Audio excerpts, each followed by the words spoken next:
ताकि बॉलीवुड को भी ये चीज समझ आए कि लोगों को एक्चुअली क्या देखना है, वो क्या पसंद कर रहे हैं। Hello guys, welcome to my channel ओरियली। मैं हूं Muskan and I am back with Pushpa 2 collection day 4। मतलब फर्स्ट वीकेंड में कितना कमा लिया पुष्पा ने। खैर रिकॉर्ड्स तो बहुत सारे तोड़ दिए, हमें ये तो पता चल गया, लेकिन उससे पहले आप चैनल को सब्सक्राइब कर लेना और प्लीज लाइक करना बिल्कुल मत भूलना। स्टार्टिंग में भी लाइक दे सकते हो, मेरा वीडियो आपको पसंद आएगा ही आएगा, और कमेंट जरूर करना। अब बात करते हैं पुष्पा 2 कलेक्शन इतनी सारी आ गई है, उसने अपने रिकॉर्ड्स बना लिए, लेकिन उससे पहले आज मेरे पास एक मुद्दा है जिसके बारे में आपसे डिस्कस करना चाहूंगी, खास करके जितने भी हम नॉर्थ से रिलेटेड लोग हैं। ऐसा क्या है कि साउथ की मूवी हिंदी डब होकर भी यहाँ पे इतनी बड़ी हिट हो जाती है, लेकिन बॉलीवुड के अपने कॉन्सेप्ट नहीं चल रहे, बॉलीवुड की अपनी मूवीज नहीं चल रही है। अगर हम बोलते जवान चली है तो जवान के डायरेक्टर और राइटर दोनों साउथ के थे, तो वो कुछ नया लेकर आए थे तो चल गई, लेकिन उसके अलावा जितने भी कॉन्सेप्ट लाए जा रहे हैं वो चले नहीं, लोग पसंद भी नहीं कर रहे, या तो फिर वो कहीं ना कहीं से कोई ना कोई रीमेक उठा के लाते, वो भी साउथ का। तो बेसिकली यहाँ हो क्या रहा है ना कि साउथ के लोग जो है ना वो छोटी छोटी चीजों को बहुत वैल्यू देते हैं, जैसे कि इमोशंस, जैसे कि कल्चर, भगवान की बात आ गई कहीं पे, एक छोटे से मतलब माँ से रिलेटेड कोई चीज आ गई, या आपकी बहन से रिलेटेड चीज आ गई, वाइफ से रिलेटेड कोई चीज आ गई, या फिर अपने दोस्त से लेके आपके लोग, आपके एम्प्लॉयज, हर चीज में इमोशन डाले जाते हैं जो कि बहुत ज्यादा वर्क करते हैं for a normal human being. लेकिन जो मतलब देसी बंदा होता है ना, हम जिसको देसी बंदा कह सकते हैं, वो छोटे छोटे चीज पे ना इमोशनल हो जाते हैं। हम कोई नई चीज लाते हैं घर में, हम क्या करते हैं, नारियल फोड़ते हैं। हम खुश होते हैं ना यार, हम नई चीज लेकर आए तो उसके लिए नारियल फोड़ा जाता है। तो ये छोटे छोटे जो वैल्यूज है ना, ये साउथ की मूवीज में देखने को मिलती है, लेकिन ये चीजें ना हमें बॉलीवुड की मूवीज में देखने को नहीं मिलती है। या तो मतलब वो बहुत ज्यादा बड़ा हीरो दिखा देंगे और फिर हीरो जो है ना वो सिर्फ हीरो ही लगता है, उसके साथ आप रिलेट नहीं कर सकते। जहां जहां रिलेट किया ना वो मूवीज देखो बहुत चली, जैसे दंगल मूवी। दंगल थी भी एक रियल स्टोरी, तो लोगों ने उससे बहुत ज्यादा कनेक्ट किया कि हाँ यार, लड़कियों को कैसे उन्होंने हिम्मत दी कि नहीं मेरी लड़कियां हैं, लड़कियां आगे बढ़ेंगी, और वो बड़ी भी और बहुत ज्यादा नाम कमा रही है।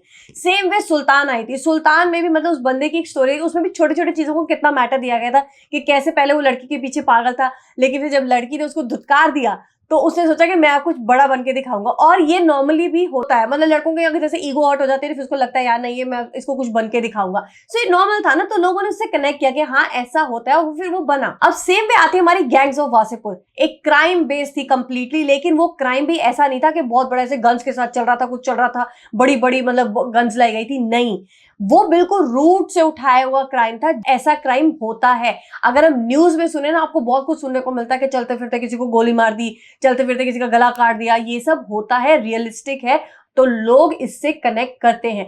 वो जो रियलिस्टिक वाली चीज है ना वो बहुत ज्यादा मिसिंग हो रही है। सी सिनेमा जो है ना वो दो तरह का होता है, या तो आप रियलिस्टिक बनाओ या फिर आप लार्जर देन लाइफ बनाओ, जैसा था बाहुबली का कैरेक्टर।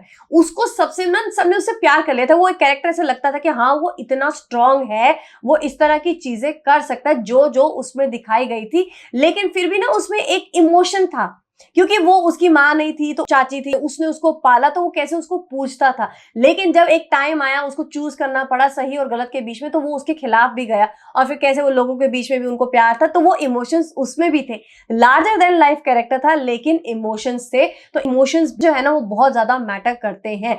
पुष्पा 2 भी इसीलिए बहुत ज्यादा चल रही है, बिकॉज उसमें हर चीज का तड़का है, उसमें इमोशंस भी डाले गए हैं, उसमें रिश्तों को बहुत वैल्यू दी गई है। जैसे वो अपने भाई को लेकर कुछ नहीं बोलता है, वो माँ से बहुत प्यार करता है, वो अपनी बीवी से बहुत प्यार करता है, अपने वर्कर्स से बहुत प्यार करता है। बहुत लोग मुझे ऐसे बोलते हैं कि नहीं तुम्हें पुष्पा 2 वालों ने पैसे दिए होंगे उनके बारे में अच्छा अच्छा बोलने के लिए। नहीं, मेरा बिल्कुल अभी नया चैनल, अगर आपने देखा हो तो मैं तो उसी हिसाब से चलती हूँ, जो मुझे सही लगता है मैं वो बोलूंगी, जो गलत लगता है वो मुझे गलत लगता है। तो यहाँ मुझे पुष्पा 2 में लगा कि हाँ उसमें उस तरह का पोटेंशियल था, उन्होंने हर चीज को बहुत ज्यादा वैल्यू दी, चाहे वो इमोशंस थे, चाहे वो कल्चर था। उन्होंने भी एक नए फेस्टिवल के बारे में बताया जो मुझे लगता है नॉर्थ में किसी को भी नहीं पता होगा, जितने भी नॉर्थ वाले लोग हैं उनके लिए तो कुछ नया था ना देखने के लिए। तो ऐसे ही क्या हमारे यहाँ फेस्टिवल कम है? हमारे यहाँ भी इतने फेस्टिवल है, हमारे जितने भी भगवान के अवतार हुए वो नॉर्थ में हुए हैं। आप कांतारा में देख लीजिए, उन्होंने एक विष्णु जी का अवतार दिखाया है, उनके यहाँ होगा ना वो अवतार, अब वो नरसिम्हा अवतार भी लेकर आ रहे हैं। तो ये सारे तो विष्णु जी के अवतार हैं, और हमारे यहाँ पे तो राम जी का भी अवतार हुआ है, उनका कृष्ण जी का भी अवतार हुआ है।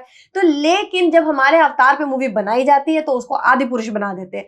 तो ये चीज है ना बहुत बहुत मैटर करती है। छोटी छोटी चीजों को वैल्यू देना मुझे लगता है बहुत ज्यादा जरूरी है, ताकि आपकी ऑडियंस के साथ कनेक्टिविटी बने, ऑडियंस उस चीज से रिलेट करे। लोग 2-2 3-3 बार जाके पुष्पा क्यों देख रहे हैं? उनको कोई पैसे थोड़ा मिलने वाले हैं उसके, बल्कि वो अपनी जेब से पैसे खर्च करके जाएंगे, तो कुछ तो उसमें अच्छा होगा ना, कुछ तो उन्होंने इसमें काम किया होगा। और यही ज्यादा जरूरी है बॉलीवुड के लिए भी।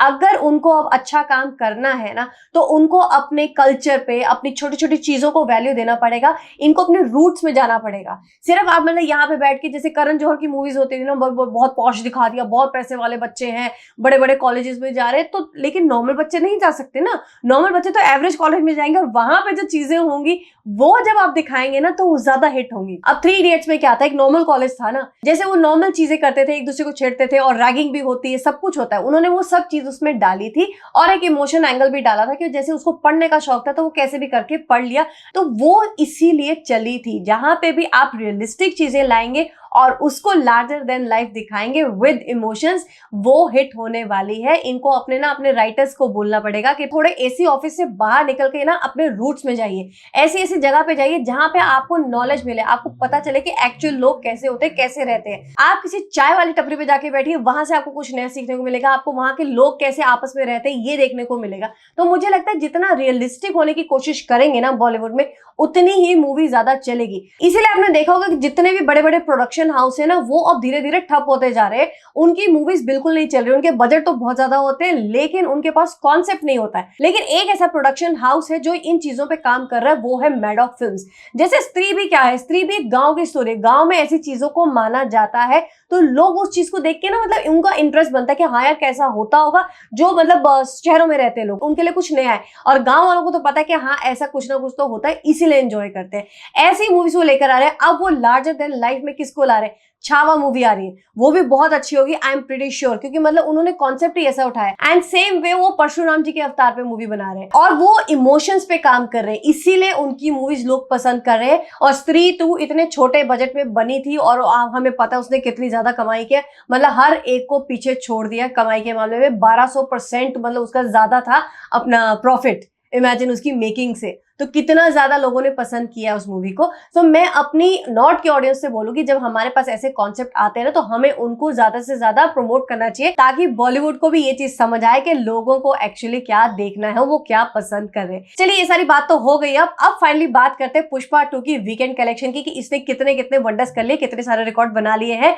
तो बेसिकली आज का इसका एस्टिमेट आ गया है 140 CR कमा लिया है इंडिया नेट, और ओवरसीज से मतलब ऑलमोस्ट आप पकड़ के चलिए 30-35 आ ही जाएगा। 4th डे का इसका कलेक्शन मतलब ऑलमोस्ट 170-180 के बीच में आ जाएगा। तो वीकेंड कलेक्शन इसका वर्ल्ड वाइड होने वाला 800 CR। ये पहली ऐसी मूवी होगी जिसने वीकेंड में ही 800 करोड़ रुपए कमा लिए। इसके आसपास कोई भी नहीं है जिसने इतनी जल्दी सिर्फ 4 दिन में 800 करोड़ कमा लियो। अगर हम बात करें कुछ मूवीज की, जैसे जवान और KGF 2 दोनों ने कमाए थे 800 करोड़ ऑलमोस्ट 11 दिन में। RRR ने कमाए थे 9 दिन में, और बाहुबली 2 ने कमाए थे 1 हफ्ते में, मतलब 7 डेज में। तो ये एक पहली ऐसी मूवी जिसने 800 करोड़ कमा लिए हैं अपने फर्स्ट वीकेंड में ही, मतलब सिर्फ 4 दिन में ही 800 करोड़ रुपए कमा लिए। इसके आसपास कोई भी नहीं, जैसे मैंने आपको बता दिया है। सो जो मूवी 4 दिन में 800 CR कमा सकते हैं ना, मुझे लगता है 2-4 दिन में उसका 1000 CR भी हो जाएगा। सो ये रिकॉर्ड भी पुष्पा 2 के नाम ही होने वाला है। सो आप लोग को ये इन्फॉर्मेशन कैसी लगी मुझे जरूर बताइएगा इस वीडियो के कमेंट बॉक्स में, और मैं आपसे जल्दी मिलूंगी एक नई वीडियो के साथ।